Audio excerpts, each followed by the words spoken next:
Listo. Tema del día de hoy.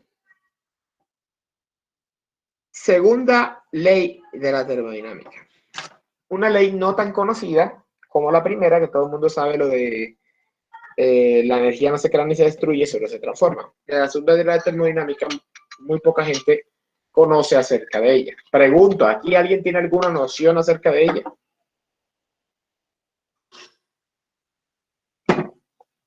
¿Alguna idea? Nada. Nada de nada. Perfecto. Es normal. Es completamente Profe, normal. no es la de la entropía, o algo así. La de la entropía. La entropía solo hace una parte de esta segunda ley, pero la segunda ley tiene que ver con muchas otras cosas, ¿cierto? Entonces, vamos a hacer una introducción a lo que es la segunda ley de la termodinámica. Recordemos de la primera ley de la termodinámica, la energía es una propiedad que se conserva. No se crea ni se destruye, solo se transforma. En la naturaleza, hoy en día no se conoce ningún proceso que viole la primera ley de la termodinámica.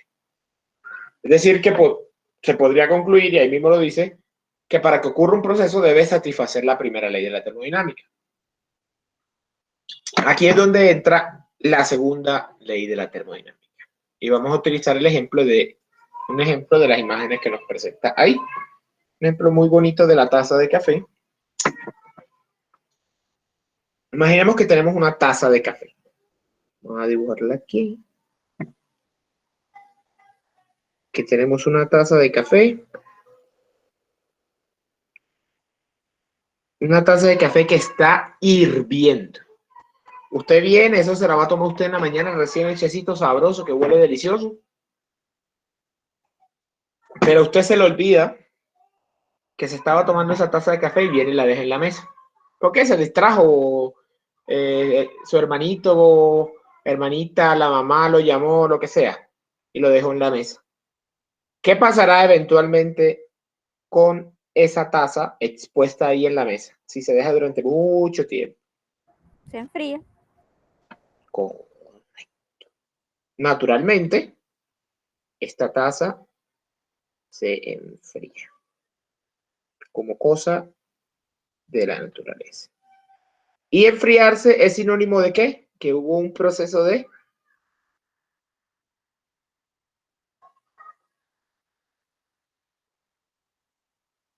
Transferencia de calor. que hubo un proceso de transferencia de calor. Correcto. Para enfriarse, el calor tuvo que haber salido de la taza. Perfecto.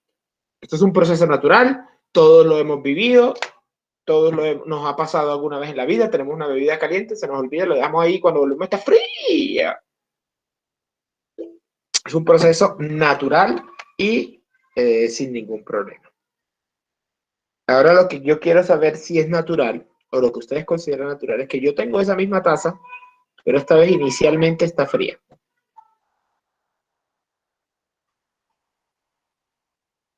Y yo lo dejo ahí mucho tiempo y de repente esa taza empieza a hervir de la nada. ¿Es esto posible? ¿No es posible? ¿Alguna vez les ha Magia. pasado?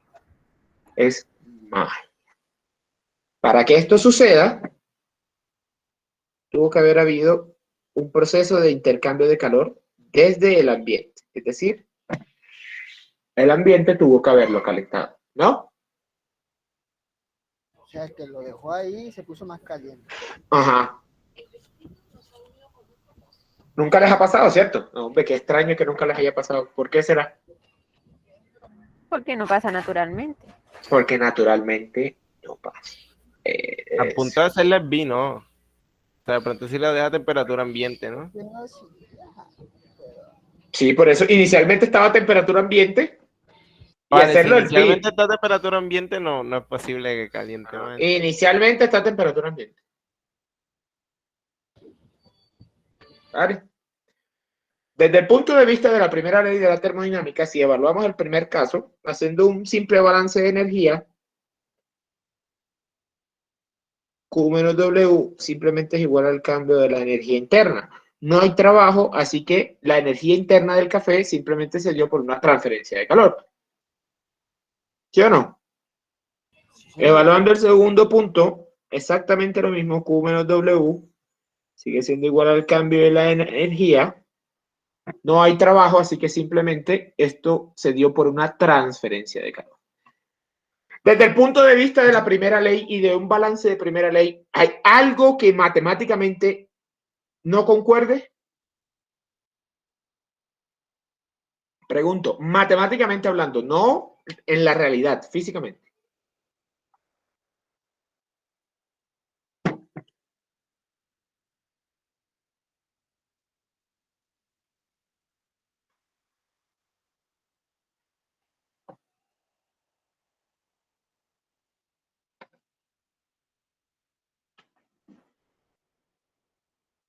Sin miedo al éxito, sin miedo al éxito. Aquí estamos charlando. Repita, profe. Desde el punto de vista de la primera ley de la termodinámica, ¿cierto? ¿Hay algo erróneo en la matemática que hemos hecho y de la situación que estamos planteando?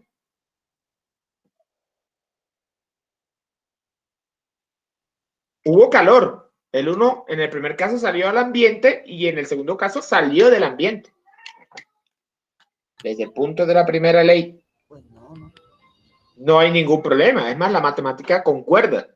En ambos casos tenemos transferencia de calor realizada por un cambio en la energía interna. Ese cambio en la energía interna, pues, conllevó en el primer caso a enfriarse y en el segundo caso a calentarse.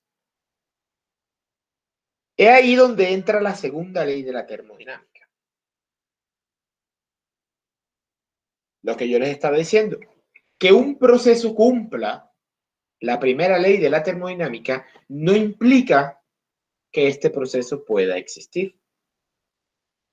La segunda ley de la termodinámica habla en uno de sus tramos de la dirección lógica de los procesos. Los procesos tienen una dirección lógica en la que funcionan. Por ejemplo, hablando del calor, el calor solo puede ir desde un punto de mayor temperatura hacia un punto de menor temperatura. Es decir, en sentido de temperatura decreciente. Por eso, el primer caso es algo que todos hemos visto alguna vez en nuestra vida, pero el segundo caso es algo que nadie ha visto en su vida, porque no es el orden lógico de la naturaleza. Ahí es donde entra la segunda ley de la termodinámica. En este caso es fácil vislumbrar cuándo un proceso es posible y cuándo un proceso no es posible. Pero habrán procesos más complicados que a mucha gente se le va a la cabeza ideándose procesos y después se da cuenta de que de la segunda ley de la termodinámica es imposible cumplir ese proceso y toca rediseñar completamente.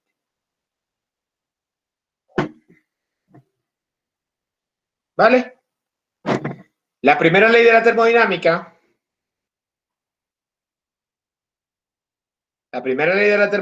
no restringe la dirección de un proceso, pero satisfacerla no asegura que en realidad ocurra este proceso.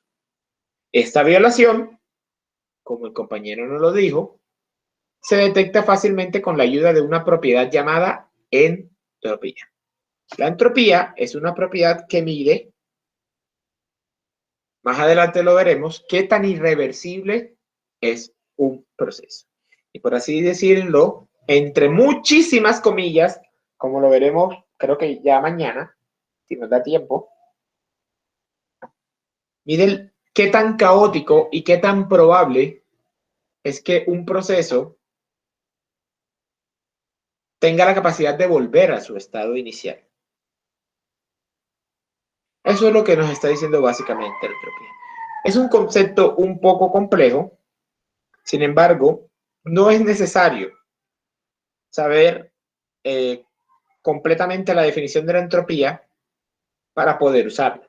Igual, este curso no está enfocado en el uso de la propiedad entropía como tal. Simplemente la vamos a tratar como un concepto de ver de lo que nos está hablando. Ahora, no solo se limita La segunda ley de la termodinámica establece la dirección de los procesos. También nos dice que la energía, o afirma que la energía tiene cantidad y tiene calidad. Un cuerpo con exagerada masa, por ejemplo la Tierra, recordemos que la masa en sí es una condición de energía, es una de las formas en las que se manifiesta la energía. Calor, trabajo y masa. Cuando un objeto tiene mucha masa, se puede considerar que es un objeto con una alta cantidad de energía. Pero ojo, que tenga una alta cantidad de energía no quiere decir que sea buena energía o que tenga calidad. ¿Qué implica que un objeto tenga calidad en su energía? Ya no es la calidad de los estados, ¿cierto? De la calidad de los estados que va desde de 0 a 1, no. No esa calidad, sino calidad de qué tan buena es o qué tan mala es. ¿Vale? La segunda ley de la termodinámica nos dice entonces lo siguiente. Mayor cantidad de energía a alta temperatura se puede convertir en trabajo. Por lo tanto, tiene una calidad mayor que esa misma cantidad de energía a una temperatura. Entonces, cuando nos habla de la calidad, es la cantidad de energía que se puede aprovechar de una fuente de energía. Es decir, la Tierra en su estado inerte, así tal cual, ¿qué tanta energía podemos aprovechar de ella? A eso se le denomina calidad. ¿Y por qué habla de mayor temperatura y de menor temperatura? Vamos a poner el mismo ejemplo del café. Yo tengo un café a temperatura ambiente, a la misma temperatura que sus alrededores. ¿Cuánto calor es capaz de transferir hacia el ambiente? Si está a la misma temperatura.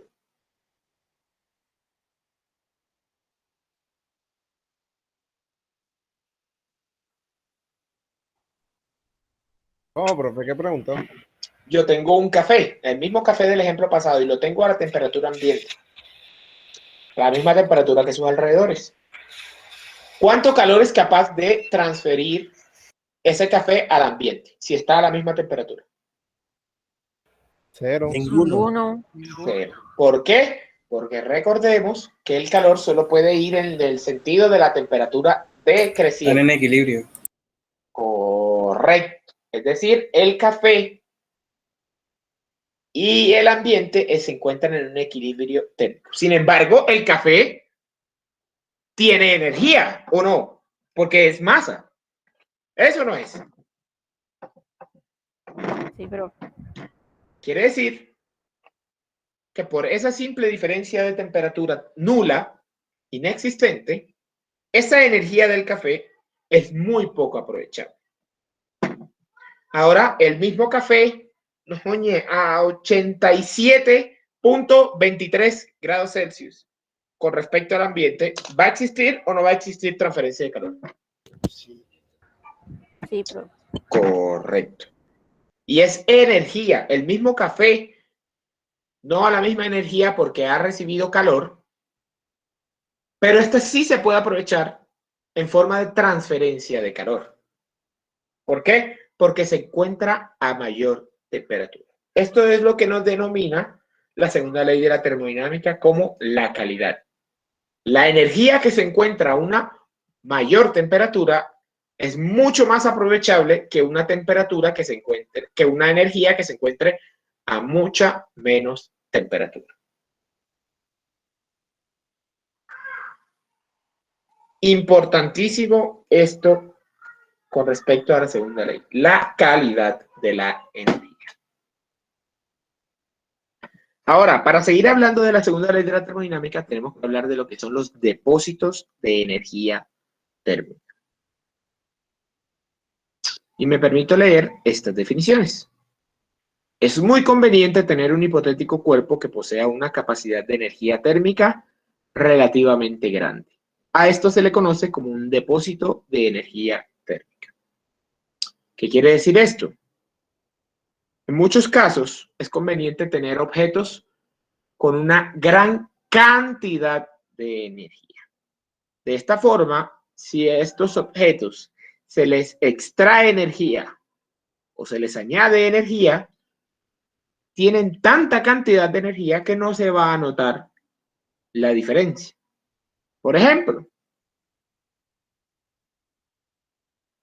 la misma taza de café sería capaz de calentar una cocina entera.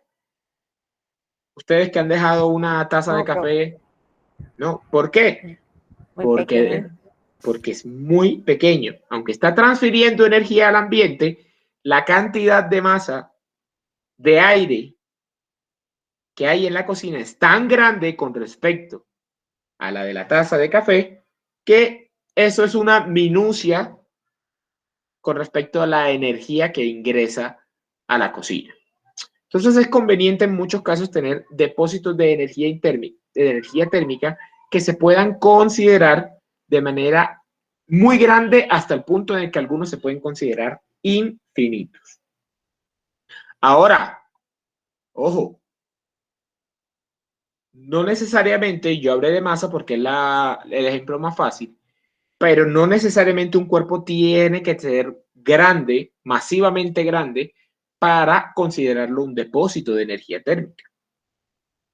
El más claro ejemplo, los combustibles, la madera, el carbón, la gasolina, el diésel, el metano, el propano, todos esos combustibles se pueden considerar depósitos de energía térmica, porque aunque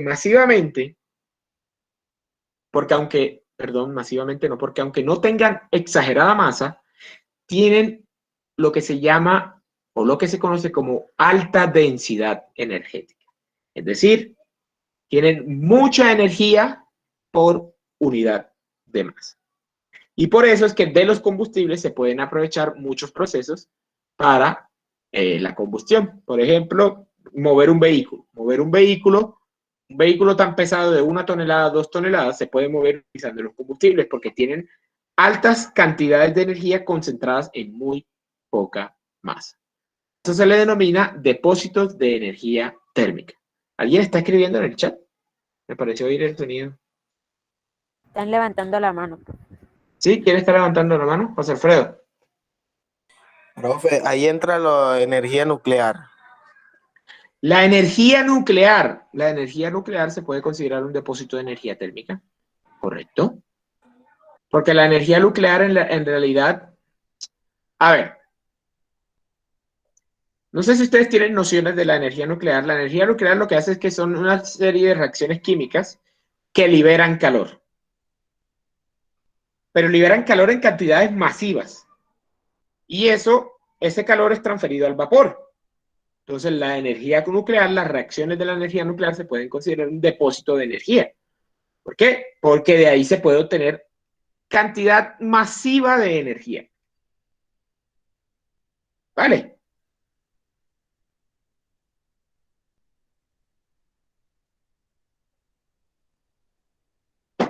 ¿Todo bien? Sí, profesor. Perfecto. Entonces, hablando ya de la Tierra tiene... bueno, antes de hablar de eso, ¿cierto? Los depósitos tienen su propia clasificación. Hay depósitos que suministran energía, a los que se les denomina fuente, y hay depósitos que absorben energía, a los que se les denomina sumidero. La Tierra tiene dos grandes puntos de referencia con respecto a fuente y sumidero. ¿Quién me puede decir cuál es el sumidero más grande que tiene la Tierra? ¿A quién se le ocurre que puede ser el sumidero más grande que tiene la Tierra? El océano. Correcto. El océano es el sumidero de energía más grande que tiene la Tierra. Toda la energía tiende a estancarse en ese punto. Es tan así la cantidad de energética que ha logrado generar la Tierra, los humanos, que aunque los depósitos de energía se pueden considerar que son inmutables con respecto a su temperatura, es tanta la energía que el humano ha creado que los océanos han empezado a aumentar su temperatura. Y por eso toda la cuestión del calentamiento global, el derretimiento de los icebergs y esas cosas. Ahora, con respecto a la fuente, la Tierra tiene una gran fuente masiva de energía, es decir, que suministra la energía a la Tierra. ¿Quién me lo puede decir?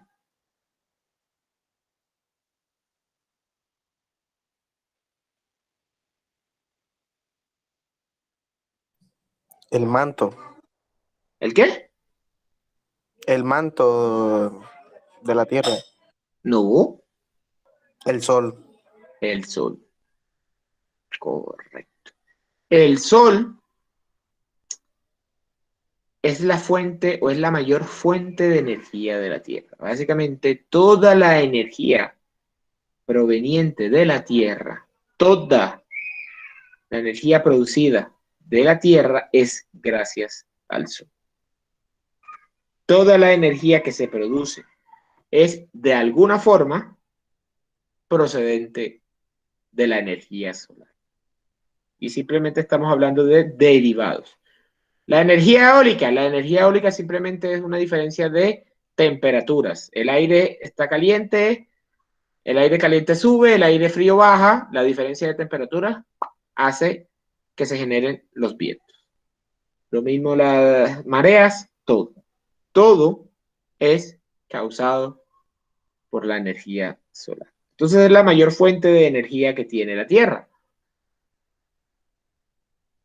Y ahí hemos puesto entonces dos ejemplos muy importantes de los depósitos de energía térmica. Otro, ¿alguien me puede decir otra fuente de energía? Por cierto, cuando hablas del manto, es la capa superficial de la Tierra, ¿cierto? La, No es donde está la o es el núcleo. magma, entre el núcleo y la corteza. Ok, vale. Perfecto. Eso se puede decir que es un sumidero, porque recibe transferencia de calor desde el núcleo. Absorbe energía. ¿Vale? ¿Alguien me puede decir alguna otra fuente de energía?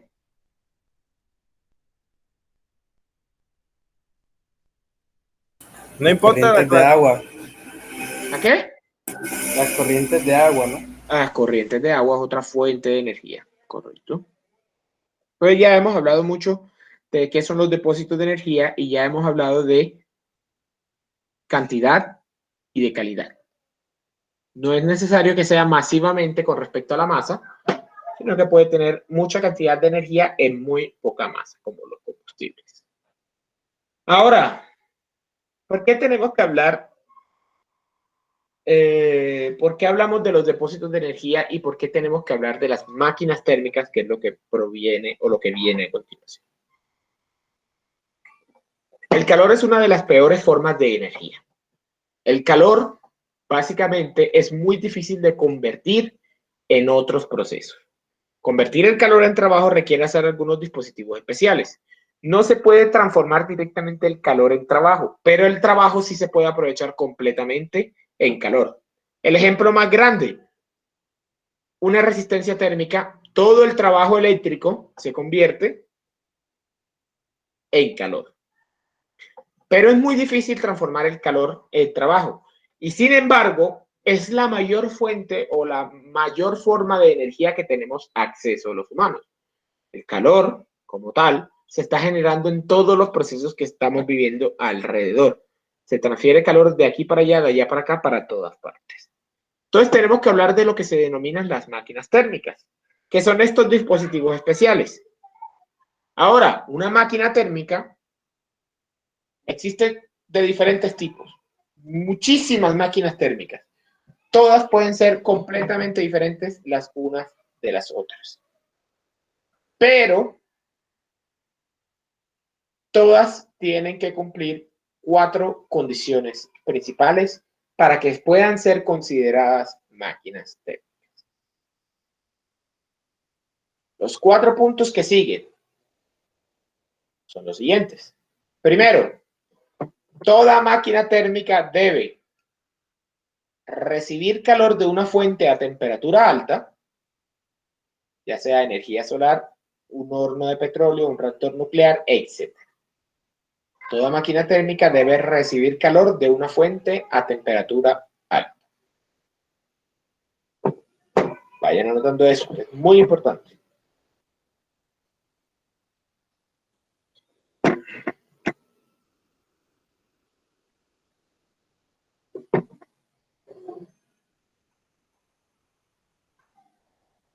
Dos, deben convertir parte de ese calor en trabajo. Por lo general, en forma de flecha rotatoria. Una flecha es básicamente trabajo de eje, es decir, hacer girar un eje. Eso es una flecha rotatoria. Hacer girar un eje para transformar el calor en trabajo.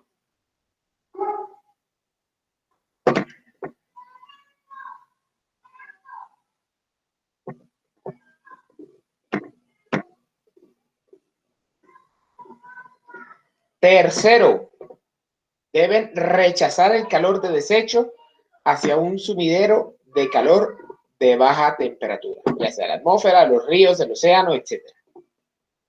Deben rechazar el calor de desecho hacia un sumidero de calor de baja temperatura. La atmósfera, los ríos, etc.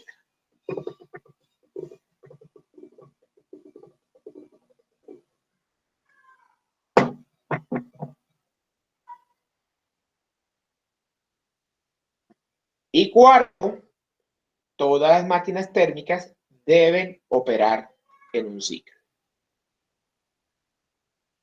Esas 4 condiciones son las 4 condiciones principales para que una máquina se pueda considerar máquina térmica. Recibir calor de una fuente a alta temperatura, convertir parte de este calor en trabajo, rechazar el calor de desecho que no se utilizó para volverlo trabajo y que opere en sí.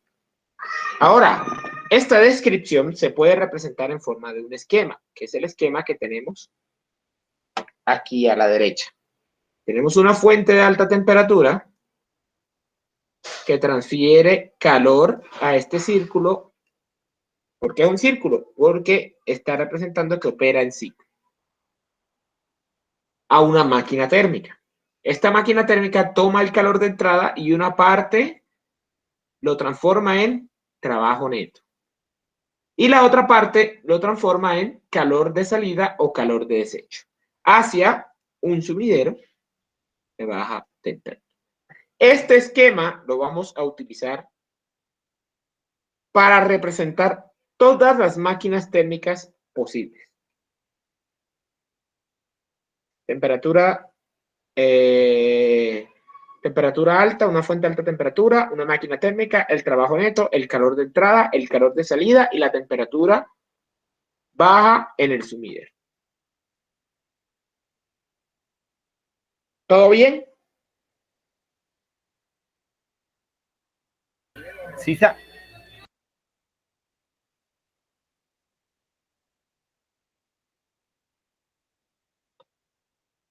Una vez establecida esta descripción, ¿quién me puede dar un ¿Quién me puede dar un ejemplo de una máquina térmica? Que se le...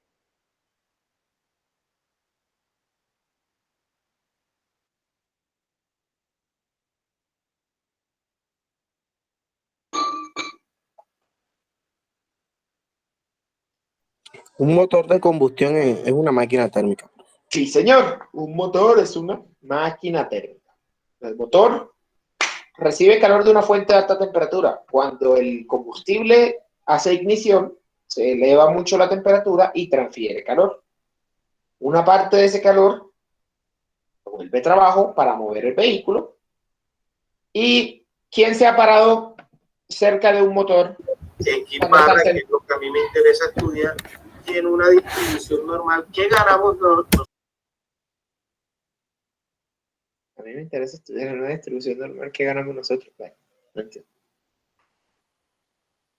Profe, entonces si los motores son máquinas térmicas, las turbinas también. Sí, señor. Bueno, las turbinas en sí, no. Una turbina en un ciclo termodinámico. Pues supongamos una turbina de gas.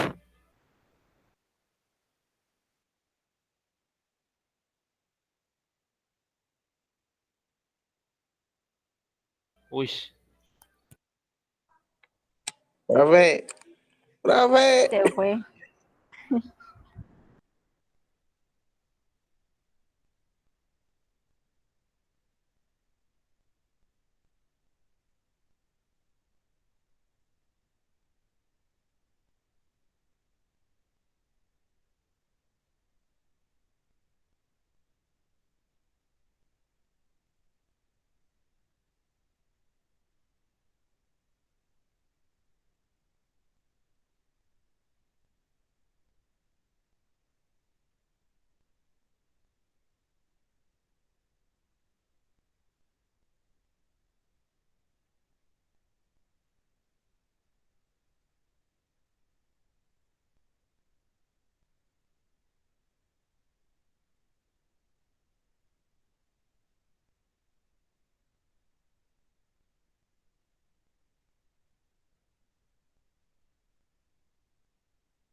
Hola, hola, hola, hola, hola. ¿Me escuchan? Ahora sí me escuchan.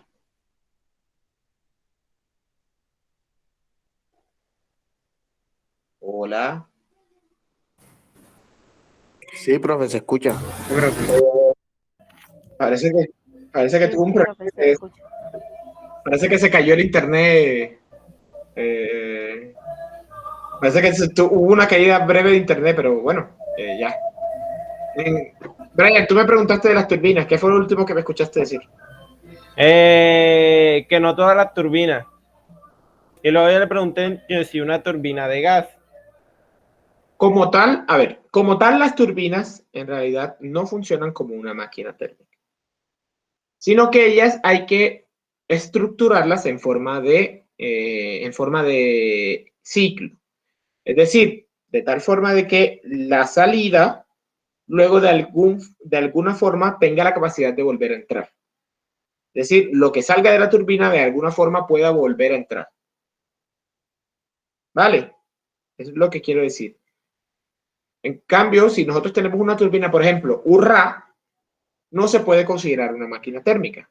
Porque Urra le llega al río, por ejemplo, una parte del río pasó por la turbina y siguió el río. No. Y ese río no va a volver a pasar por esa turbina, ¿o sí?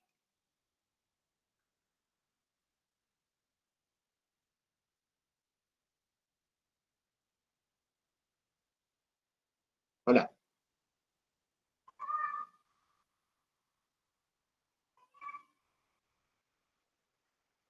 Brian.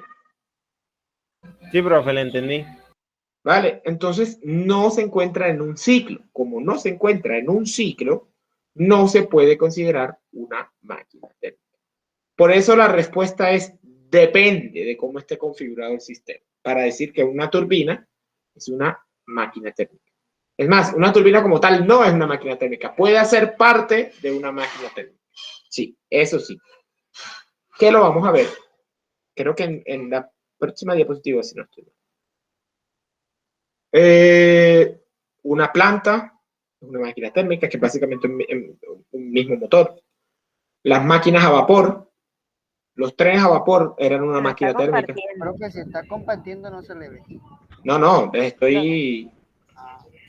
estoy comentando.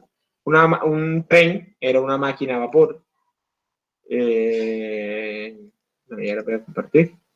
Sí, y entre muchas otras máquinas térmicas que han existido a lo largo de la historia. Pero entonces ahora vamos a ver, ¿cierto? Lo que nos estaba preguntando Brian, ahora vamos a ver una de las situaciones en las que una turbina se puede considerar una máquina térmica.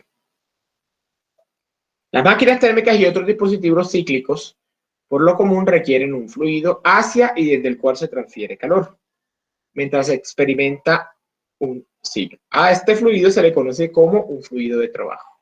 Es decir, es el fluido el cual recibe calor y transfiere calor mientras se está llevando a cabo el ciclo termodinámico dentro de la máquina térmica. Puede ser un refrigerante, puede ser un gas, puede ser agua, cualquiera de esos elementos que se encuentre dentro de un ciclo termodinámico se le considera fluido de trabajo. Aquí, por ejemplo, prefiero utilizar este esquema para hablar con respecto a la central eléctrica. Aquí, por ejemplo, estamos viendo el esquema básico de una central eléctrica de vapor. Una central eléctrica de vapor es una central que genera energía utilizando termogeneración. ¿Qué es la termogeneración? Es utilizar una fuente de alta temperatura para poder generar potencia. Un ejemplo de una gran empresa que utiliza la termogeneración, GESELCA. GESELCA es una termogeneradora que tiene un gran horno donde se quema carbón y ese carbón, el calor generado por la combustión del carbón, es utilizado en un ciclo termodinámico para poder generar potencia. ¿Cómo funciona? Este esquema es el funcionamiento básico, y hablo de básico porque habrán otros muchos componentes que que se destinarán a otros elementos, pero este es el comportamiento básico o el diseño básico de una termogeneradora. Como es un ciclo, técnicamente no hay un comienzo, pero si tuviéramos que escoger un punto para iniciar el proceso, habría que hablar de la caldera. En la caldera entra el calor desde la fuente de energía, por ejemplo, un horno para una termogeneradora. Esta caldera calienta el agua hasta llegar a un punto de vapor, probablemente vapor sobrecalentado. Es decir, aquí tomó calor de una fuente de energía y esto todo entró al vapor, al agua, y esa agua ahora entra a la turbina. Una parte de esa energía que se utilizó para volver el agua a vapor se transforma en trabajo, en potencia generada. Y otra parte de esa energía que no se pudo aprovechar para la potencia, para el trabajo generado, sigue avanzando a la salida de la turbina y este llega a un condensador. En el condensador, este exceso de energía se despacha hacia un sumidero de energía, es decir, a un punto, un depósito de energía térmica de baja temperatura. Por ejemplo, la atmósfera, por ejemplo, ríos, por ejemplo, cualquier elemento que sea en los alrededores de la máquina térmica.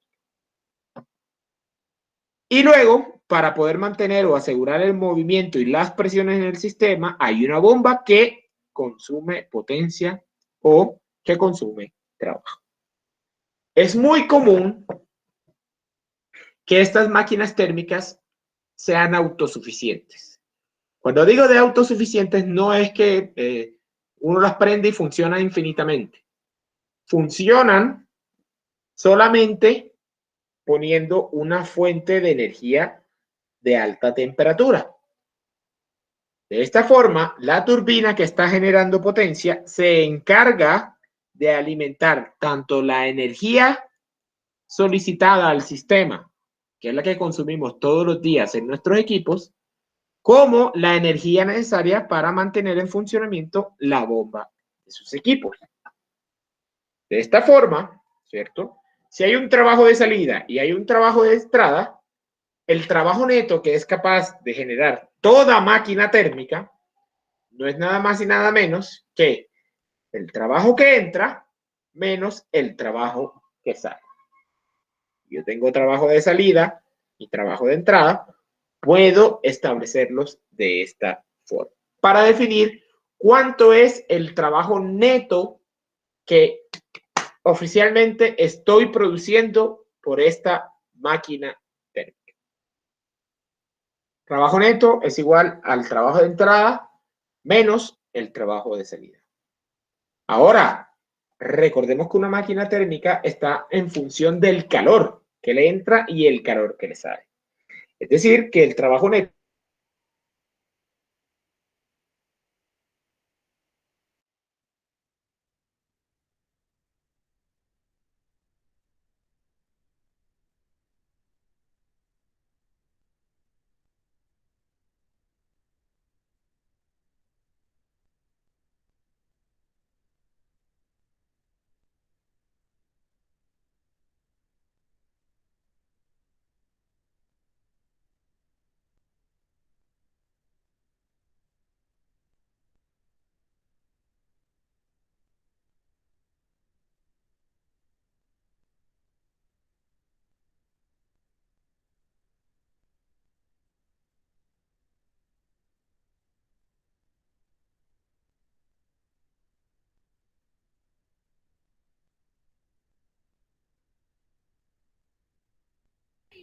Se fue, profesor.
Gente, ¿me podrían decir hace cuánto estoy hablando solo?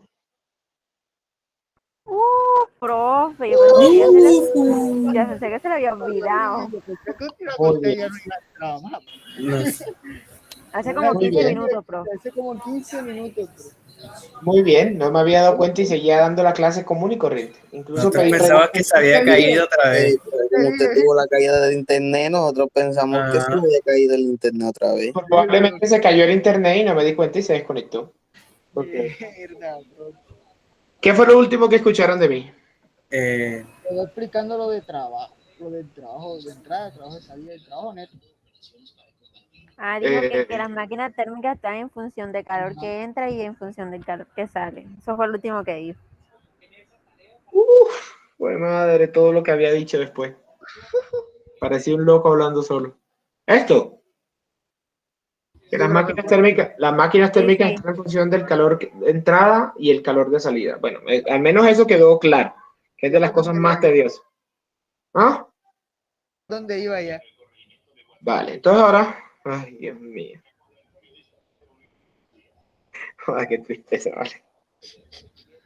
No saben de la tristeza que me da. Perdí el aliento de lo que iba. Tome agua, profe, para recuperar de nuevo. No, oye. Perdí el aliento. Bueno, voy a andar preguntando cada rato a ver si sí están ahí. Recordemos los 4 puntos que definen a una máquina térmica. Tiene que entrar calor, una parte de este calor se transforma en trabajo y una parte bueno, lo que no se volvió trabajo se desecha. ¿Sí o no? sí. Ahora, como siempre hay calor de salida, el trabajo generado por una máquina térmica siempre tiene que ser menor a la cantidad de energía que alimenta esta máquina térmica. Siempre. Nunca o no puede existir una máquina térmica que tenga la capacidad de generar la misma cantidad o mayor cantidad de trabajo que su equivalente en entrada de calor. No es posible. Bajo esta premisa, ¿me están escuchando? Sí, profe, aquí está. Perfecto. Bajo esta premisa aparece el concepto de eficiencia térmica, que fue algo que vimos hace mucho tiempo al final del primer corte. Recordemos que la eficiencia térmica no es más que la cantidad de energía útil con respecto a la energía necesaria en el proceso. La energía útil en una máquina térmica es el trabajo neto generado. Y la energía necesaria para el proceso es la entrada de calor. Para toda máquina térmica, entonces, la eficiencia no es más que el trabajo neto o la potencia neta con respecto a el calor de entrada.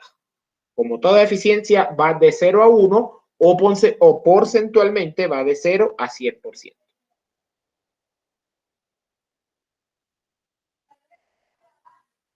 ¿Están? O sea que la eficiencia nunca es mayor a 1. Nunca puede ser mayor que 1.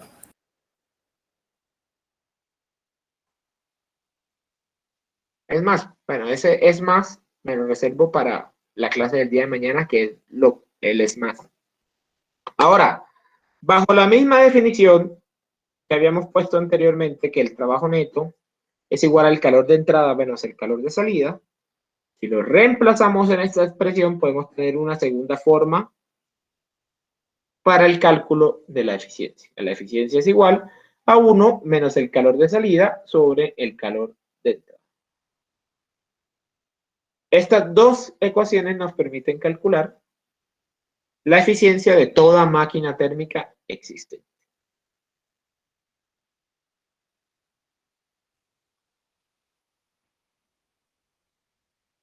Si vemos a la derecha, ¿me están escuchando?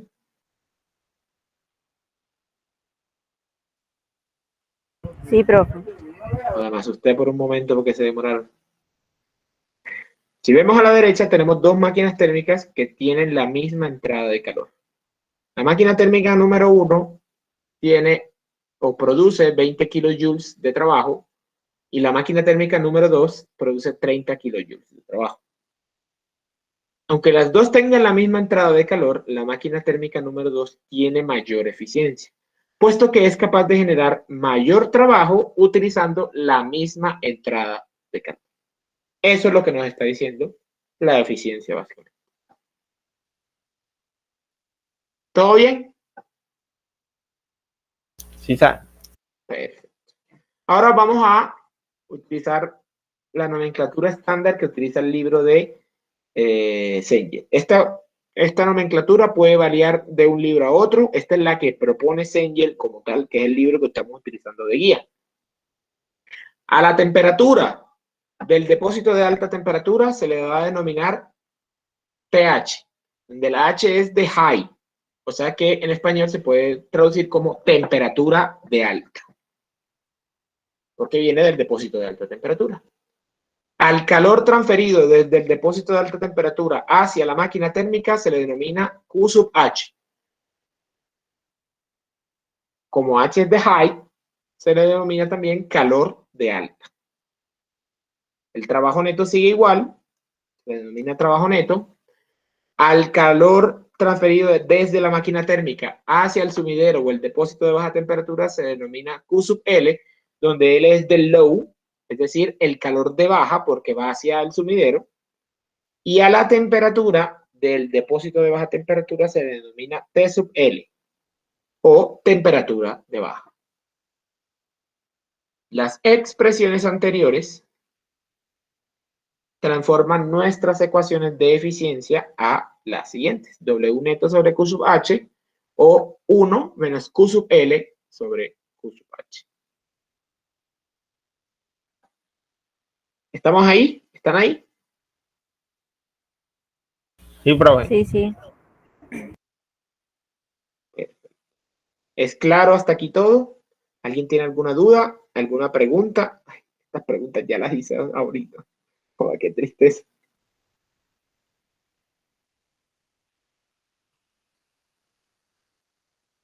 ¿Alguien tiene alguna duda o alguna pregunta?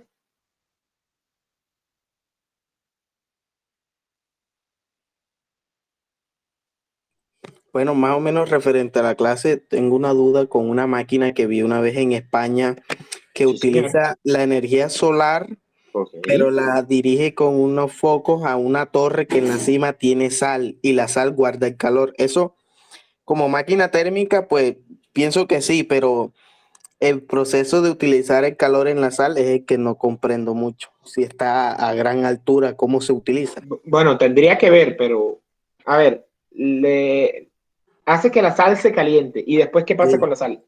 La sal, ese es el proceso que no entiendo como máquina térmica. Yo pensé que de pronto usted tenía conocimiento. Eso es como una eh, mm, planta solar, pero utilizando la sal como fuente de calor. Porque yo conozco usos de la sal, pero en agua para salmuera. Ocurre que cuando tú mezclas agua con sal, no me acuerdo ahora del nombre del efecto, se aumentan los puntos de ebullición y se disminuyen los puntos de congelación. No me acuerdo, eso tiene un nombre, ahora mismo se me escapa de la mente el nombre porque no lo uso mucho, o sea, no lo trato mucho. Pero mientras más sea la concentración de sal en el agua, mayor será la temperatura de ebullición de esa mezcla. Entonces, más complicado va a ser evaporar el agua. Entonces, la cuestión de que tú me preguntas es si es sal seca y es para calentar. Puede que sea un proceso térmico simplemente, no sé, porque pues tendría que ver el proceso a ver qué es lo que hace, porque no tengo ni idea. Puede haber muchas cosas. Pero mientras esta máquina no funcione en un ciclo, es decir, se renueve y se renueva y se renueva y se renueva, esta máquina no se puede considerar una máquina térmica. Simplemente es una máquina que trabaja con calor. ¿Ya? Sí, A sí, menos, entiendo. Ahora sí, sí, porque a menos de que estemos omitiendo información que, bueno, como yo no la he visto y pues tú no sabes Sí. más del trasfondo, no, me es difícil pues como saber. Sí, acabo de ver y es una máquina, no se considera máquina térmica porque lo que utiliza es que la sal se mantenga caliente día y noche Ok. y un tubo de agua sube y baja caliente.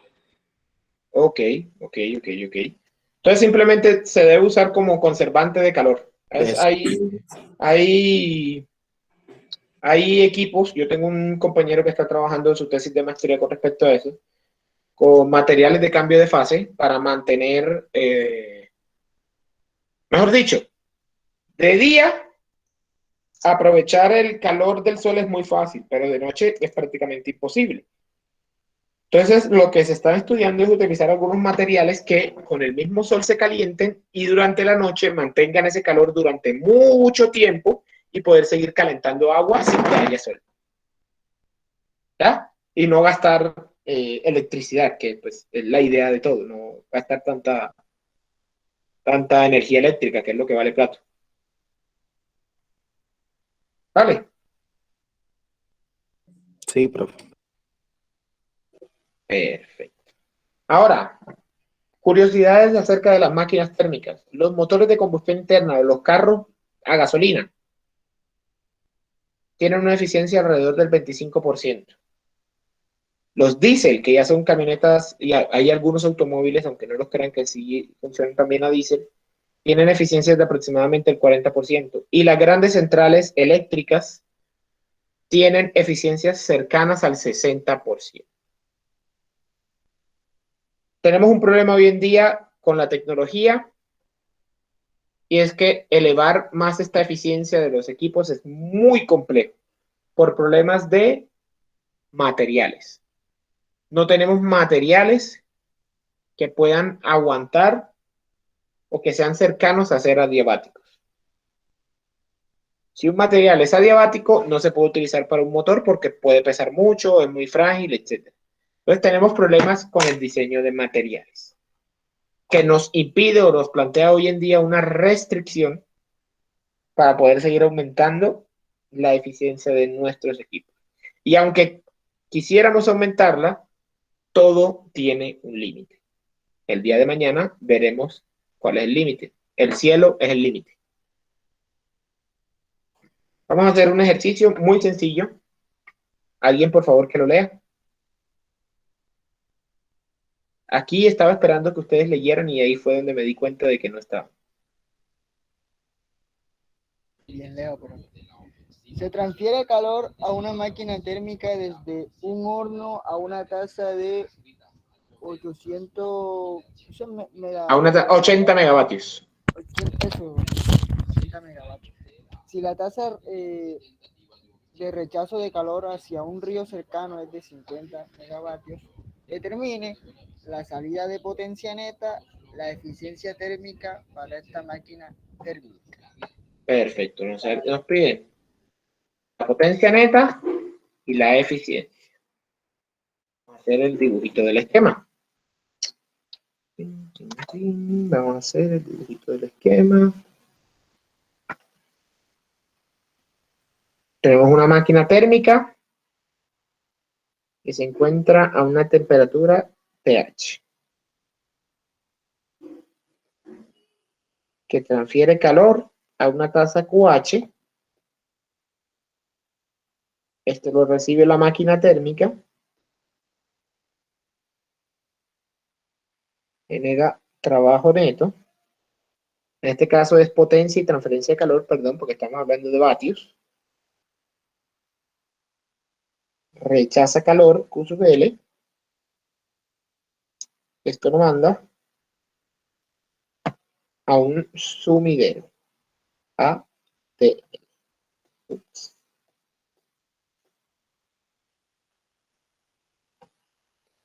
¿Qué nos dice este ejercicio? Que la máquina recibe calor a una razón de 80 megavatios.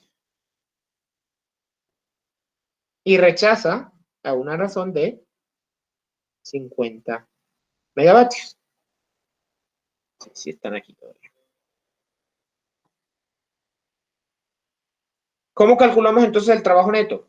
Ya lo vimos anteriormente. En este caso, potencia neta es igual al calor de entrada, o QH, menos el calor de salida, o QL. 80 menos 50, obviamente son 30 megavatios. Es decir, esta máquina térmica tiene la capacidad de generar 30 megavatios cuando le ingresan 80 megavatios. Y ahora la eficiencia. Punto B. La eficiencia, recordemos que es igual a la potencia neta sobre el calor de entrada. Potencia neta, ya la calculamos, 30 megavatios. Y calor de entrada, o transferencia de calor de entrada, 80 megavatios. Megavatio se va. 30 sobre 80. Si están aquí todavía. Me dicen, por favor, cuánto es la eficiencia.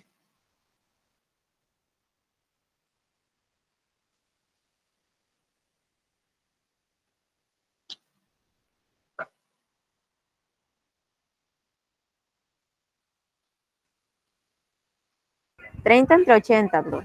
Sí, señorita. 0.375. 0.375. Uy, 75, no, 73. Es decir, 75. es decir, que esta máquina térmica tiene una eficiencia del 37.5%. Super easy, ¿no? Super breve.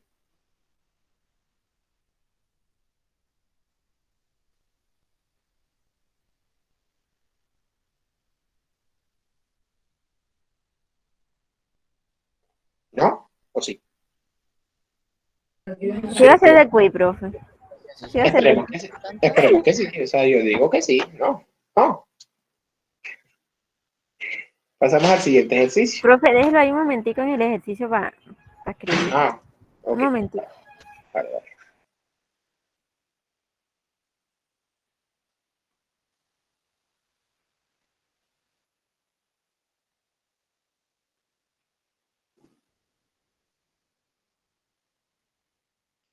Pam, pam, pam, pam, pam, pam, pam, pam, pam, pam, pam, pam, pam, pam, pam, pam. Ojalá no haya perdido el tiempo suficiente en esa ida, en esos 15 minutos para que me dé, para llegar a donde quería llegar, a la mejor tarea que he puesto en mi vida. Listo, bro. La mejor tarea de mi vida está en esta clase. Ahora vamos a hacer este ejercicio. Por favor, alguien que lo lea.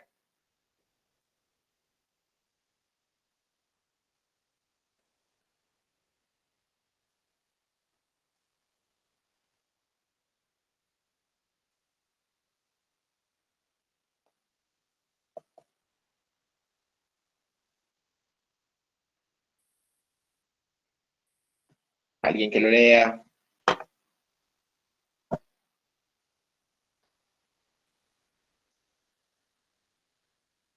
Cuando se quedan así en silencio me hacen dudar si están o no están. Alguien, por favor, que lo lea, hombre. Alguien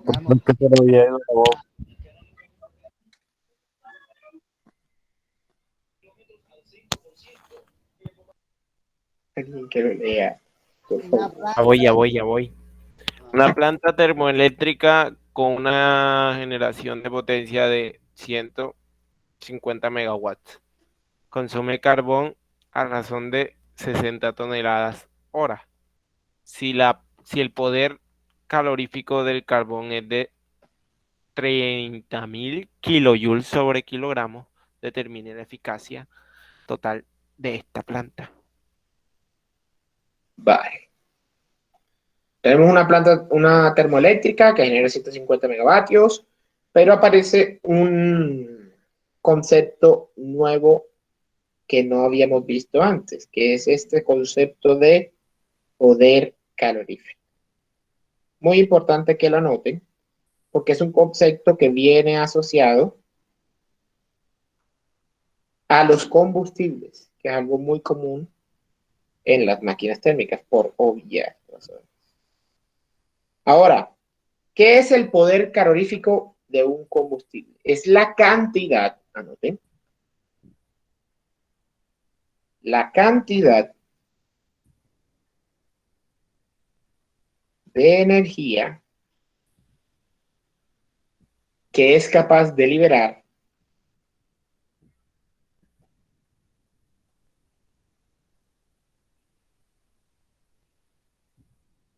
un combustible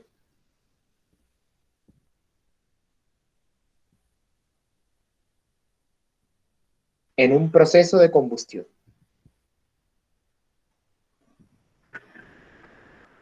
Por unidad de masa.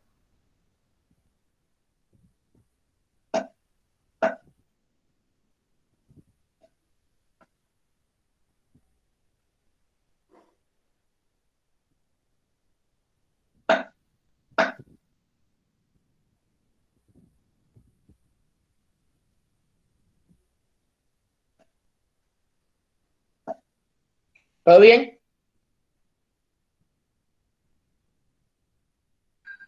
¿Alguien Sí, profe. necesita que se le repita? No. Perfecto. Entonces, ya teniendo esta definición, vamos a resolver este ejercicio. Yo me adelanté, ya hice el esquema de la máquina térmica mientras iba hablando. El ejercicio nos decía que esta planta es capaz de generar 150... Voy a pasar un momentico al otro ejercicio. Un momentico. ¿Al anterior? Ajá. Ok.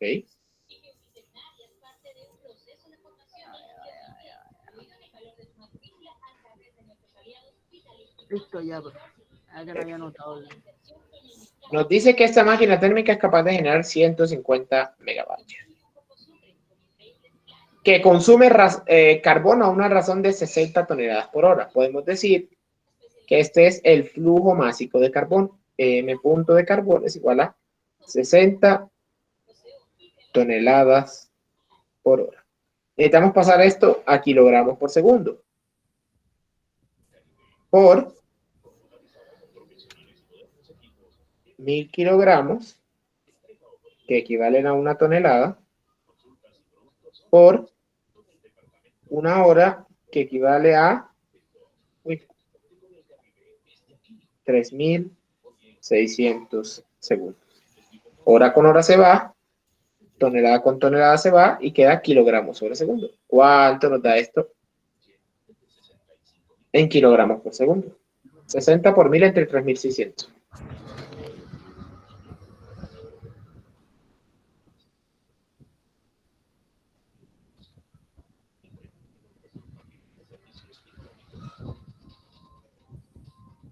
$16.6. 16.6 cerrado. 6. Ok, 667. Vamos a poner eso. Kilogramos sobre segundo. Perfecto. ¿Qué más nos va diciendo el ejercicio?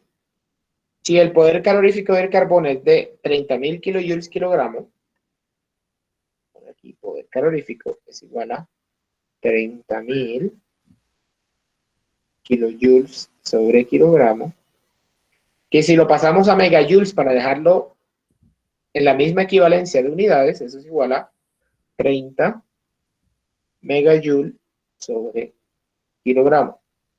Ahora, esta máquina térmica está siendo alimentada a partir de la combustión del carbón. Es decir, que Q sub H, Q punto sub H, es igual a la energía liberada por el carbón que está fluyendo. Es decir, M punto por el poder calorífico. 30 megajoules, vamos a colocarlo aquí, 16.667 kilogramos por segundo por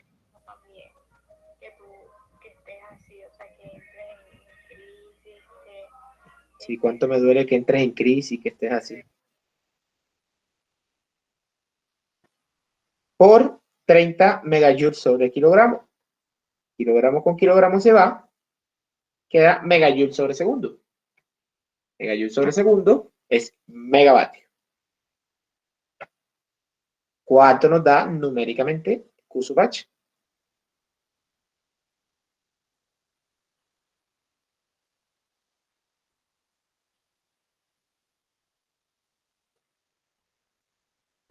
$500 megajoules. 500 megajoules, no. Megajoules sobre segundo, o sea, megavatios. Y ahora calculemos la eficiencia de esta máquina térmica. La eficiencia, o qué era lo que nos preguntaba, la eficiencia. La eficiencia de esta máquina térmica no es más que el trabajo neto, o sea, 150 megavatios, sobre Q sub H. Q punto sub H, perdón, iba a poner eso. Sobre 500 megavatios. Este megavatios se va. 150 sobre 500. 0.3.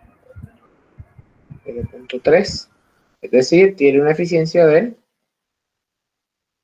30%. Melito. No.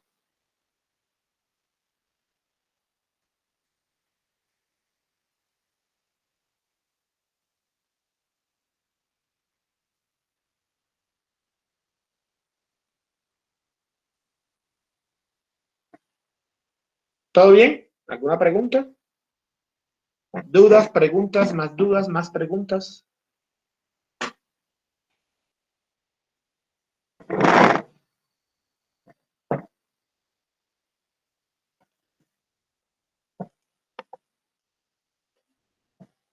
Profe, déjeme eso. Estaba verificando si estaban ahí o no, porque no decían nada.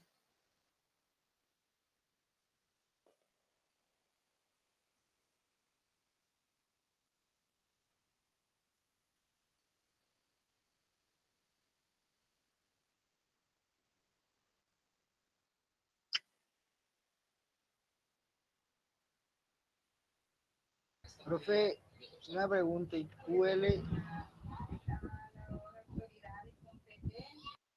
QL, No, en este ejercicio no lo usa. no lo pide, el ejercicio no lo pide. ¿Se puede hallar? Claro que sí.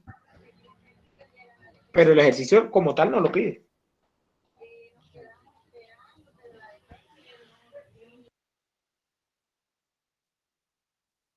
¿Y cómo hay el QL? Recordemos que para las máquinas térmicas, potencia neta es igual a QH en QL. Tienes QH, tienes la potencia neta, después a QL. Q punto L es igual a Q punto H menos W neto.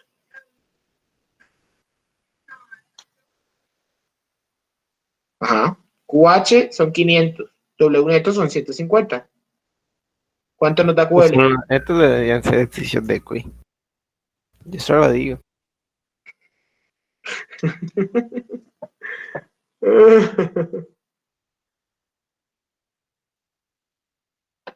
Aquí estamos en lo más básico. Lo más básico de las máquinas térmicas. Siempre empezamos con lo más sencillo de estas cosas.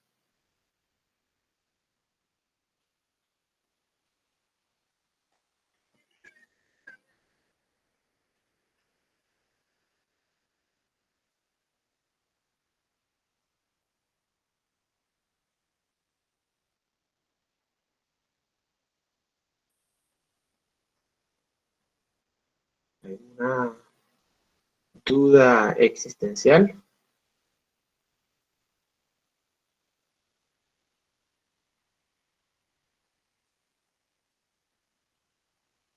Por lo visto ninguna. Por lo visto, ninguna. Eso, así me gusta.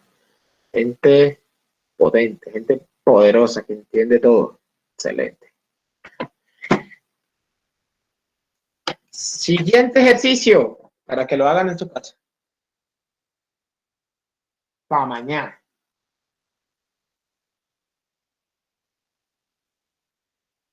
Para mañana hay dos tareas. Esta, que es normal, y otra que es la mejor tarea de mi vida.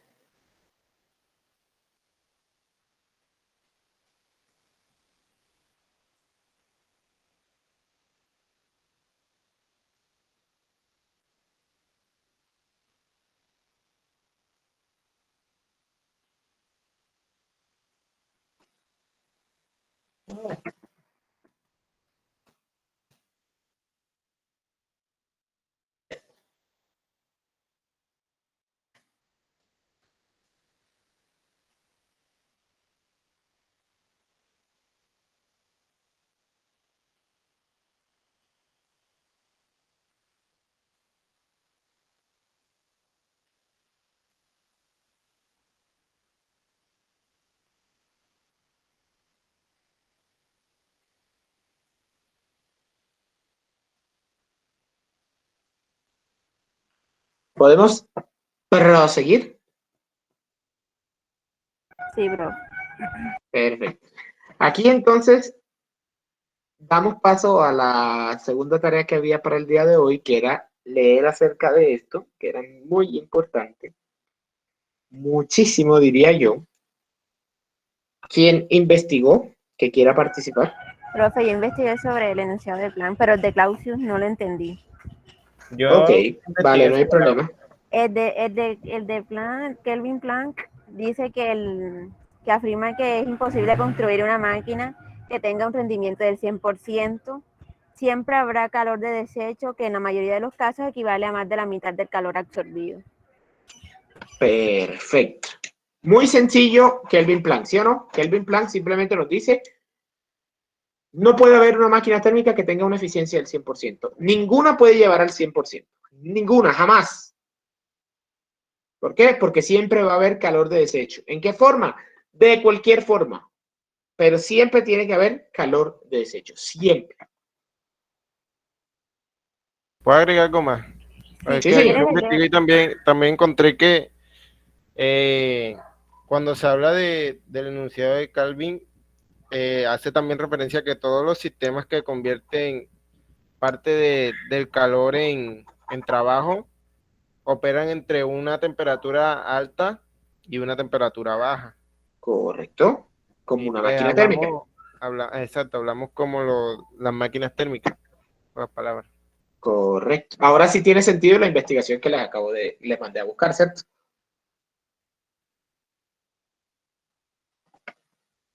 ¿Sí o no? En efecto. Sí, profe. Perfecto. Muy bien, claro lo de Kelvin Planck. No puede existir máquinas con una eficiencia del 100%. ¿Tú eras la chica? Linda. Linda. ¿Me recuerdas al final para ponerte a punto, sí? Ok, bro. Perfecto. Ahora, hablando del enunciado de Clausius, ¿quién quiere hablar? Brian, tú dijiste, pero espérenme un Profe. momentito. Sí, o sea, que Yo hable también otro si puede. yo tengo también, o sea, pero no lo entendí muy bien. Pero que hable otro. Ah, Profe, lo que yo Para entendí por darle decirlo. espacio. Ajá, sí, para darle espacio a la gente. Bueno, yo lo que entendí es que el enunciado de Clausius simplemente dice que no es posible un proceso cuyo único resultado sea la transferencia de calor que emite un cuerpo de menor temperatura a otro de mayor temperatura. O sea que un cuerpo con menor temperatura no puede transmitirle calor a uno con mayor temperatura. Bien, eso Y, es correcto. y Ajá. coño, y otra cosita.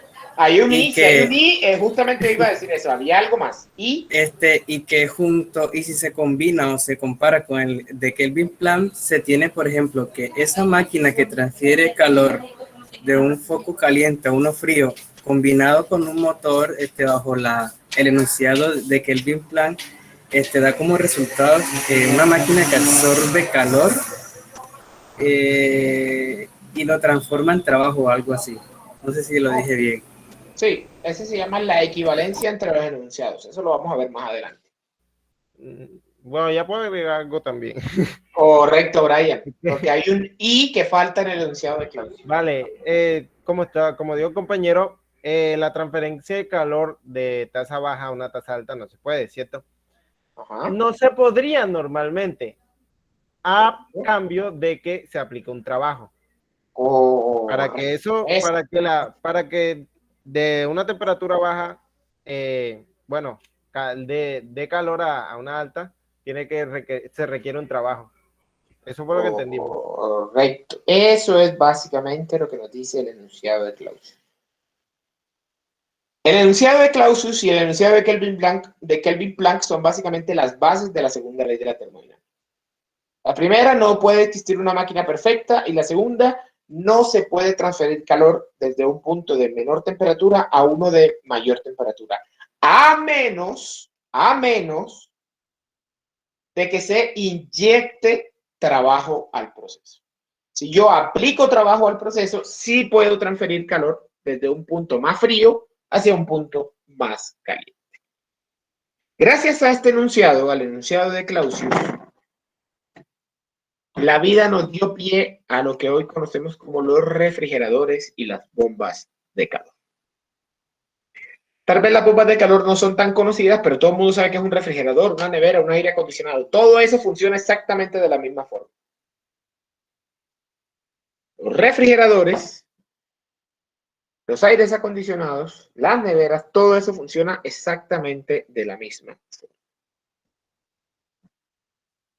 Ahora, específicamente hablando de un refrigerador o de una bomba de calor, el fluido de trabajo que se utiliza se denomina refrigerante. Ya han tenido que escuchar muchas veces, si tienen un aire acondicionado, no, que el refrigerante, no, que eso se le denomina refrigerante. Ahora, los ciclos de refrigeración o los refrigeradores son ampliamente usados. Si usted tiene aire, tiene a la mano un ciclo de refrigeración cerca. Si usted tiene una nevera, tiene un ciclo de refrigeración cerca. La única diferencia es cómo están distribuidos los dispositivos en los equipos. Vamos a hablar y vamos a tomar de ejemplo una nevera, porque no todo el mundo tiene aire acondicionado, pero creo que la mayoría de las personas deben tener una nevera, sobre todo en el clima caliente en el que nos encontramos. Ahora, vamos a hablar cómo funciona en una nevera un refrigerador. Como es una máquina térmica, a fin de cuentas, funciona en un ciclo. En un ciclo no hay un final ni hay un comienzo, pero si tuviéramos que escoger un comienzo, tendríamos que empezar a hablar del evaporador. El evaporador es el elemento que toma el calor del espacio refrigerado. En una nevera, si usted abre la nevera, usted ve que en el fondo de la nevera a veces hay como unos tubitos en relieve. ¿Sí los han visto, no? Sí, bro. Esos tubitos en relieve es lo que se conoce como el evaporador. El evaporador lo que hace es tomar el calor de la zona que queremos enfriar, ¿cierto? Para mantenerla fría, obviamente. Ese calor es transferido hacia el refrigerante. Nótese que el refrigerante, antes de entrar al evaporador, es una mezcla saturada. Y cuando toma el calor del evaporador, se vuelve vapor saturado. Por eso mantienen las mismas propiedades de temperatura y presión, porque están dentro de un proceso de cambio de fase. ¿Listo? El evaporador es lo que roba el calor del espacio refrigerado. Luego va en el sentido de las... Si a la izquierda es en contra de las manecillas del reloj. Sí, va en el sentido en contra de las manecillas del reloj. Luego del evaporador, el refrigerante entra al compresor. ¿Cuál es la idea de un compresor? Aumentar la presión del sistema y añadirle energía. ¿Con qué fin? Aumentar la presión y aumentar la temperatura, para que esta temperatura se encuentre por encima del ambiente. Recordemos que el calor físicamente y naturalmente, ya sin máquinas térmicas ni nada, no puede ir desde un punto de baja temperatura a un punto de temperatura. Y eso no se puede violar en la naturaleza. Entonces, ¿qué es lo que hace esta máquina térmica? Con el compresor, eleva la temperatura del refrigerante por encima de la temperatura ambiente, ¿cierto? Y aumenta su presión y pasa el refrigerante al condensador. Al condensador llega un refrigerante, digamos que a 800 kilopascales y 60 grados Celsius. Ojo, esto es en este caso específico. Cada equipo de refrigeración maneja temperaturas y presiones completamente diferentes. El compresor es el motorcito que se encuentra en la parte de abajo de la nevera, ¿cierto? Es ese motorcito que está con un cascarón Ahí está el compresor y eso es lo que comprime el gas. Ahora, ese refrigerante llega al condensador. El condensador en una nevera, es la parrilla que se encuentra en la parte trasera. Por eso, una parrilla nunca puede estar completamente pegada a la pared. Tienen que dejar un pequeño espacio para que pueda disipar el calor correctamente la nevera. Ahora, como el refrigerante se encuentra por encima de la temperatura ambiente, por naturalidad va a haber una transferencia de calor. El condensador está transfiriendo hacia el medio circundante. El evaporador toma QL, que viene del espacio refrigerado, y el condensador saca QH, que va hacia el medio circundante, como el aire de una cocina, de una nevera. Y luego, esa energía que queda del refrigerante comprimido pasa a través de una válvula de expansión. La válvula de expansión, recuerden que lo que hace es disminuir la presión y la temperatura drásticamente sin que exista transferencia de calor ni de trabajo. Y el ciclo se repite y se repite y se repite. Curiosidades de un sistema de refrigeración. El compresor, en vez de producir, consume potencia, a diferencia de una máquina térmica regular. Él consume potencia. El calor desechado en un sistema de refrigeración en realidad es QH y el calor extraído es QL. O sea que, por así decirlo, en el esquema de máquina térmica, las flechas se han invertido. Lo que va hacia afuera va hacia adentro, lo que va hacia abajo va hacia arriba y lo que va hacia abajo va hacia arriba. Así funciona un sistema de refrigeración básico de todos los que pueden tener ustedes en su casa. ¿Todo bien? Sí. Ahora, algo muy importante, y es que mucha gente dice que cuando el aire acondicionado, cuando hace mucho sol, mucho calor afuera, el aire acondicionado funciona mal. ¿Alguien tiene idea de por qué es eso? No, porque el cuarto está más caliente, entonces es más difícil sacar el calor. ¿Sí?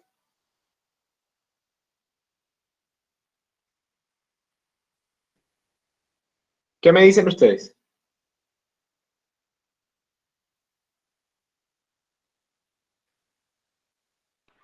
Yo creo que sí, profe, y también pues el calor que produce el motor en movimiento también pues hace que sea como más difícil su trabajo. A ver, esa es una de las razones, pero esa razón solamente es útil cuando comienza el proceso. ¿Por qué? Porque es donde inicialmente tiene que sacar el sistema de refrigeración más calor. Cuando estamos en un proceso ya regulado, donde ya la temperatura se ha establecido, y vemos que muchas veces nosotros queremos que ese aire acondicionado llegue a 16, pero no baja de 18, no baja de 20 en un día tan caliente, eso tiene una explicación. Resulta que el condensador es lo que transfiere la temperatura hacia los alrededores, ¿cierto? En un día frío, los alrededores pueden estar, digamos, 25 o 30 grados, en un día chévere. Si suponemos que que estamos utilizando este ciclo y que el refrigerante se encuentra a 60 grados Celsius, es decir, que tenemos una diferencia de temperatura chévere de 30 grados Celsius. Podemos despejar buen calor. Pero ¿qué pasa los días que, digamos, llegamos a 45 grados Celsius? ¿Qué pasa con esa diferencia de temperatura? No va a disipar la suficiente calor. Esa diferencia de temperatura es menor. Y como es menor, no va a tener la capacidad de disipar el suficiente calor. Esa es una de las razones. La diferencia de temperatura en los días más calientes entre el condensador y el ambiente es mucho más pequeña y no tiene la capacidad de sacar todo el calor tan rápido como como le gustaría al sistema, por así decirlo, o como se encuentra diseñado el sistema. Es una de las razones importantes de por qué en los días más calientes los aires acondicionados funcionan peor y las neveras funcionan peor. Son los días en los que las cosas empiezan a descongelar y los días fríos son los días en los que congela más rápido la nevera. Por la diferencia de temperatura. ¿Vale? ¿Todo bien?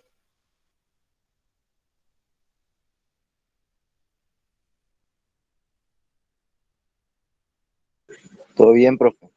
Perfecto. Ahora, con respecto a los refrigeradores y las bombas de calor, no es correcto de que hablemos de eficiencia. ¿Por qué? Porque aquí no estamos teniendo un equipo que genere potencia. Estamos hablando de un equipo que consume potencia para un fin. ¿Cuál es el fin? Enfriar un espacio. Entonces ya no podemos hablar de eficiencia como tal, sino que tenemos que hablar de una cosa que se llama coeficiente de desempeño.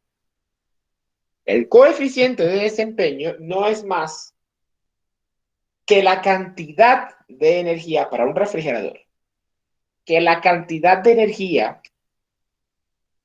que es capaz de remover de un espacio refrigerado con respecto a la energía utilizada para hacer esa remoción. No joda, profe, ¿cómo así? Hombre, yo estoy metiendo 1 kilovatio de potencia a mi compresor y gracias a ese kilovatio de potencia de compresor, yo estoy enfriando, estoy removiendo 2 o 3 kilovatios de calor. Eso es lo que nos quiere decir el coeficiente de rendimiento. ¿Por qué? Porque un refrigerador, la función no es transformar energía. La función de un refrigerador es desplazar energía. Miren que estamos tomando energía del espacio refrigerado y la estamos enviando al medio circundante. Para poder realizar ese desplazamiento de energía de un punto hacia otro, tenemos que consumir potencia. Eso es lo que nos está midiendo el coeficiente de desempeño. ¿Cuánta energía tengo que utilizar para mover el calor de un punto A hacia un punto B? Eso es básicamente lo que nos está diciendo. ¿Es claro lo que quiero decir? ¿Puedes repetir esa parte, profe, que me perdí? Un refrigerador, la función de un refrigerador es consumir potencia para mover el calor de un espacio A, es decir, del espacio refrigerado, hacia un punto B, es decir, hacia los alrededores, hacia el desecho. Esa es la función básica de un refrigerador. Desplazar la energía, no transformarla, no convertirla, desplazarla, usar energía para desplazar otro tipo de energía. Por eso hay que utilizar el coeficiente de desempeño para medir cuánta energía soy capaz de mover con respecto a la energía que estoy metiendo. Por esta razón, el coeficiente de desempeño puede ser mayor que 1. Yo puedo mover más energía de la que soy capaz de meter a un sistema. Es más, estamos al punto de que mientras mayor sea el coeficiente de desempeño, más ahorrador es nuestro refrigerador. Un coeficiente de desempeño de 1 quiere decir que soy capaz de mover la misma cantidad de energía que consumo, y un coeficiente por encima de 1 quiere decir que muevo mucha más energía que la que consumo. ¿Cómo medimos el coeficiente de desempeño? Viene dado por las letras COP, que en inglés es Coefficient of Performance, y la R, pues, de refrigerador. Se calcula como el calor de salida o el calor de baja, Q sub L, sobre el trabajo neto en el compresor. Q sub L sobre el trabajo neto. O, utilizando la definición anterior de máquinas térmicas, de que trabajo neto es QH menos QL, se llega a esta otra forma.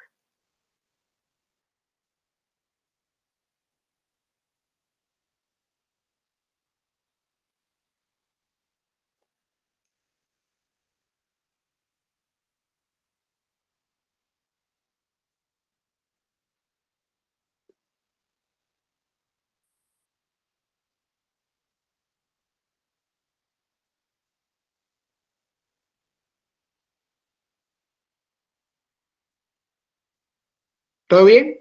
¿Todo claro? ¿Todo correcto? Perfecto.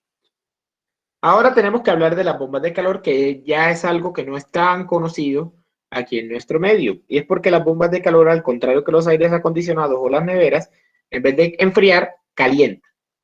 ¿Cómo funciona una bomba de calor? Básicamente, de la misma forma que un refrigerador. La única diferencia es que el condensador es lo que va dentro de la habitación que se quiere acondicionar y el evaporador es lo que va afuera. De tal forma de que se toma calor desde el exterior, de un espacio frío de exterior, y se mete calor a una habitación. ¿En dónde se utiliza eso? Lo utilizan en las partes pues donde Donde neva. Donde hace frío, profesor. Donde hace frío. En las partes donde neva, donde hace mucho frío, por ejemplo, Estados Unidos. pero Todos hemos visto películas gringas donde en una casa se ve La calefacción. donde se ve la calefacción, donde en una esquina, en la parte de abajo, se ven como unos tubos que suben y bajan. ¿Sí? profe, usted acaba de decir que toman la energía, o sea, la energía calorífica del exterior y Correcto. la llevan al interior. Eso fue lo que dijo. Correcto. Toman la del exterior, la toman de los Profe. alrededores y la llevan al interior. Y pues si la parte exterior está, pues hay un clima totalmente frío, no entiendo de qué manera pues van a tomar. El refrigerante tiene que estar más frío que el ambiente en el exterior y listo. Si el exterior está a menos 10 grados, ¿a cuánto tiene que estar el refrigerante? Tiene que estar más frío. Tiene que estar por debajo de los menos 10 para que haya transferencia de calor. Profe, o sea que como los aires, se sabe que eso bota el aire caliente, o sea, al exterior, o sea que acá es al contrario. Es al contrario. El aire caliente va hacia adentro y el aire frío es lo que toma desde afuera. Ah, mira.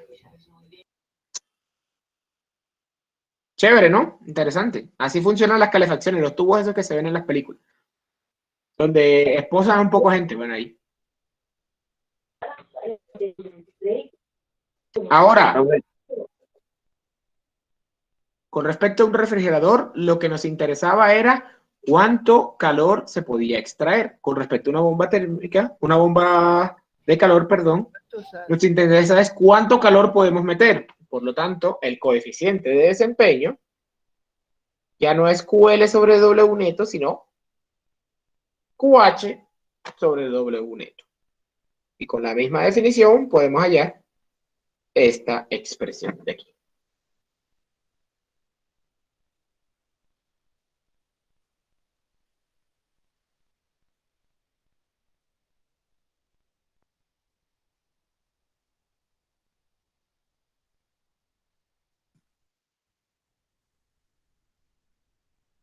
Anótenlo. Ahora, por cuestiones de tiempo, porque miren que ya cada vez se acerca el final de la clase y ya no quiero alargar mucho más esto, los ejercicios los vamos a dar, los ejercicios de esto lo vamos a ver mañana para yo seguir avanzando con la teoría y poderles dejar la tarea que es importante. ¿Vale? Avanzamos con un poquito más de la teoría y los ejercicios de refrigeradores los dejamos para mañana. Con ellos empezamos mañana, ¿sí? Listo, profe. Perfecto. ¿Ya anotaron esto para yo poder continuar? Sí, profe. Listo. Los ejercicios. Aquí, bueno, lo de la equivalencia de los dos enunciados también lo quiero hablar mañana para ahorrarnos tiempo. Y quiero hablar... Profe, Sí, señorita. profe, me regala la imagen anterior, la anterior. Un segundo.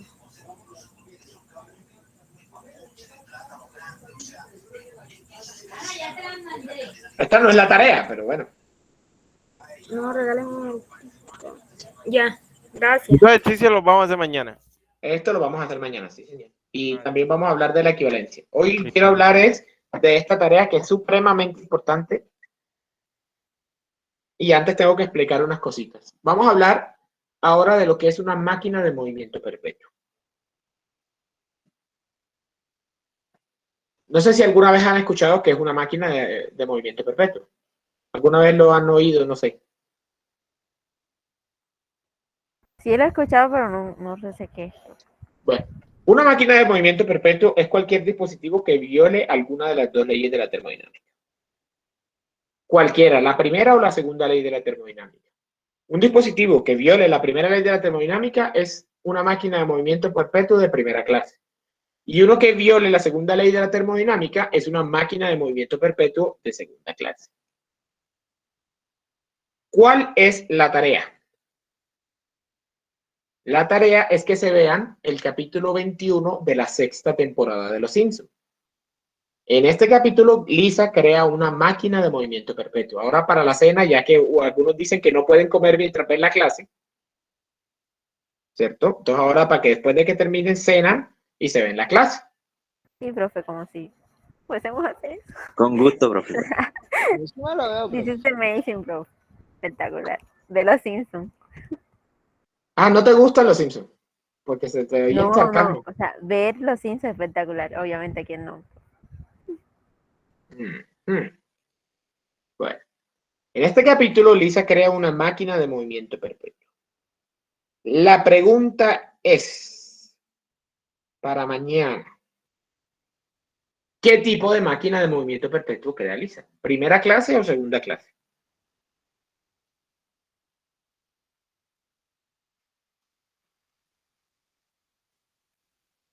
¿Cómo identifican la cena? Justamente es la cena donde está Homero que dice, Lisa, en esta casa se respetan las leyes de la termodinámica. Y dice eso, no es mentira. Ya recuerdo el capítulo. Entonces, que Bart está volando un cometa en la noche y que Bart le dice, hola, madrecita. Eso, Sí. ese mismito. Ahora, ¿cómo las identificamos? Que es a lo que quería llegar.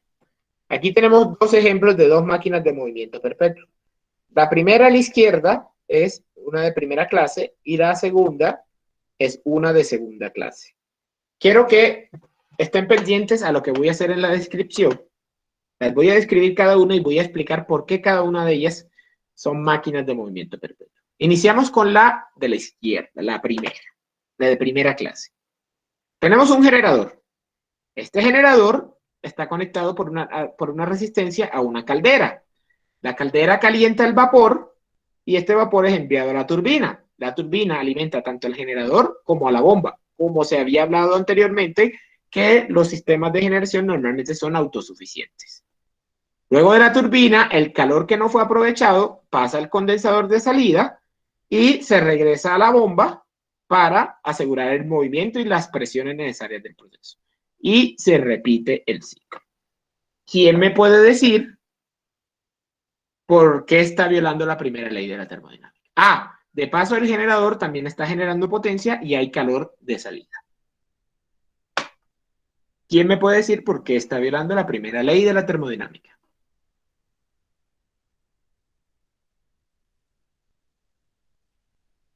¿Cómo? Espere, repítame, por favor. ¿Repito qué? Un poco más lento la aplicación de la máquina, un poquito más lento. Vale.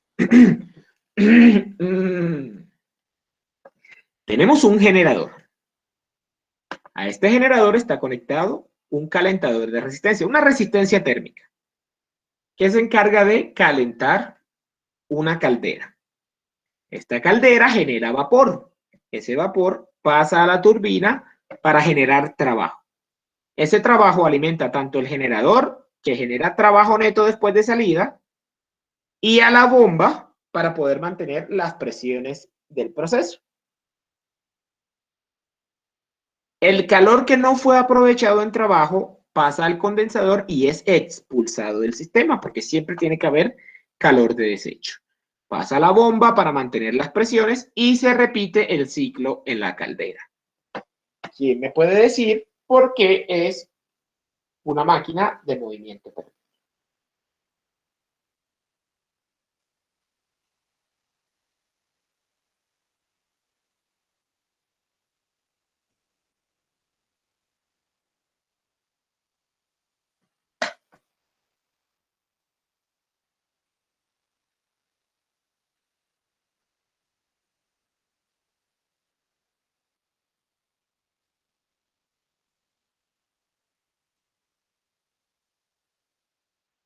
¿Qué nos dice la primera ley de la termodinámica?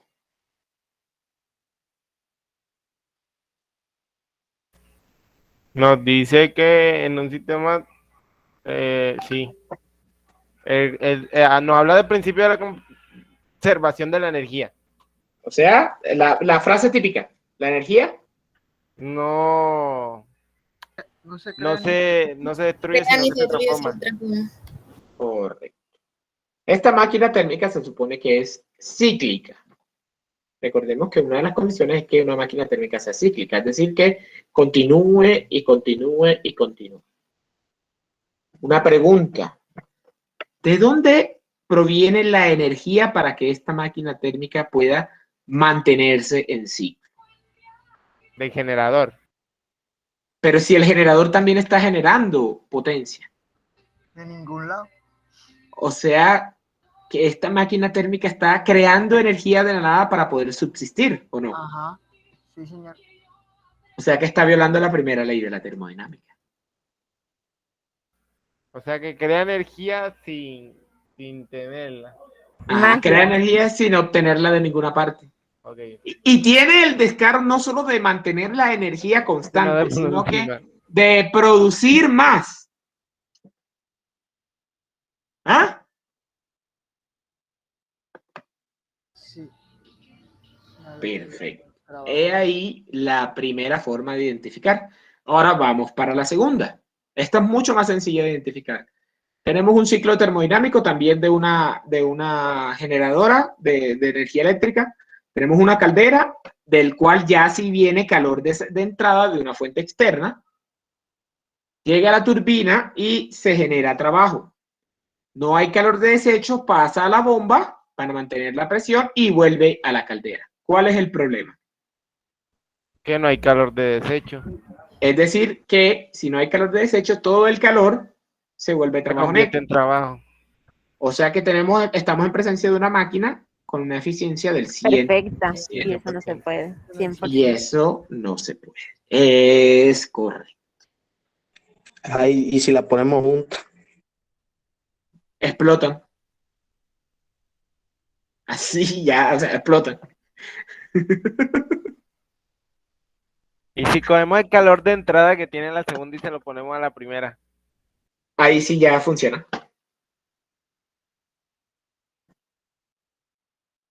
Ahora, vamos a ver. Tenía aquí algo muy chévere. Aquí está. Tengo este videito. No, continuar. No.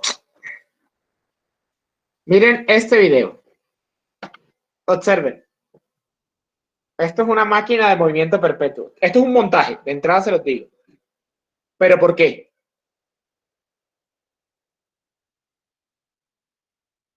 Otra vez. O sea, la bolita da vuelta, entra por el orificio que tiene en la parte superior y baja por la rampa y vuelve y cae y da vuelta nuevamente. Y así es el ciclo. Ajá, mira. Pum. Baja por la rampa. Pum. Baja por la rampa. Pum. Joda. Está creando su propia energía, ¿no, bro? Correcto. Es una máquina que está creando energía. ¿Por qué? Miren la situación. El punto de referencia es el punto del embudo, ¿cierto? Que es el último punto donde estuvo retenida físicamente la esfera, ¿cierto? Recordemos por nuestra física mecánica que si hay una conservación perfecta de la energía, la máxima altura que podría alcanzar esta esfera, ¿cuál sería? La misma del orificio de salida. La misma del orificio de salida. Es correcto. Pero no, tienen el descaro de que esta esfera incluso llega más alto que el orificio de salida.